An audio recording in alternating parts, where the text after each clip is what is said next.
coordinatrice FOAD au CFPPA de Vire. J'ai été recrutée comme animatrice centre de ressources et donc plutôt sur l'individualisation des formations, et puis la formation à distance a pris de plus en plus de place. Actuellement, on est autour d'une année sur l'autre, entre 100 et 150 stagiaires et entre 20 et 25 000 heures stagiaires sur des dispositifs en formation ouverte et à distance, donc soit sur formation longue ou sur des modules type UCT, UCAR, dans le cadre du BPREA. Comme tous les fonctionnements réseau, l'intérêt c'est surtout la mutualisation. Ça nous a permis de travailler en commun, du coup d'échanger des modules de formation en fonction des compétences dont disposait un centre ou un autre, mais aussi de développer des organisations communes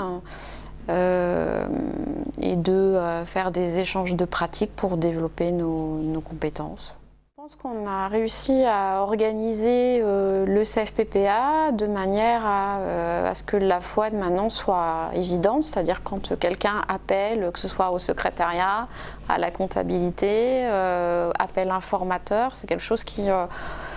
auquel on répond tous en fait, et on sait que la FOAD existe, on sait comment ça fonctionne, et donc il y a une organisation de centre en fait autour de ces dispositifs-là, et ça répond, il y a une dizaine de personnes, de formateurs qui travaillent sur ces dispositifs-là en tant que tuteur FOAD, plus le secrétariat, plus la comptabilité, donc ça a créé de l'emploi, de l'activité en tout cas. L'évolution de la FOAD, c'est l'évolution de la formation professionnelle en fait, c'est-à-dire que de dispositifs classiques, formation longue, face à face, avec un dispensateur de savoir et puis des personnes qui écoutent en face. Et maintenant, c'est l'évolution de la formation et de la société. On est de plus en plus mobile, avec des outils de plus en plus mobiles, avec de moins en moins de temps, donc des temps de formation disponibles de plus en plus courts. Donc du coup, ça fait des temps de formation de plus en plus courts sur des outils de plus en plus mobiles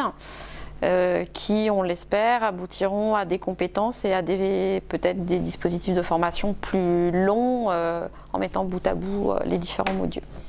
Par rapport à toute l'organisation qu'on a mis en place, toutes les compétences qu'on a à l'interne, à la fois techniques, de conception, d'accompagnement, informatique, secrétariat, etc.,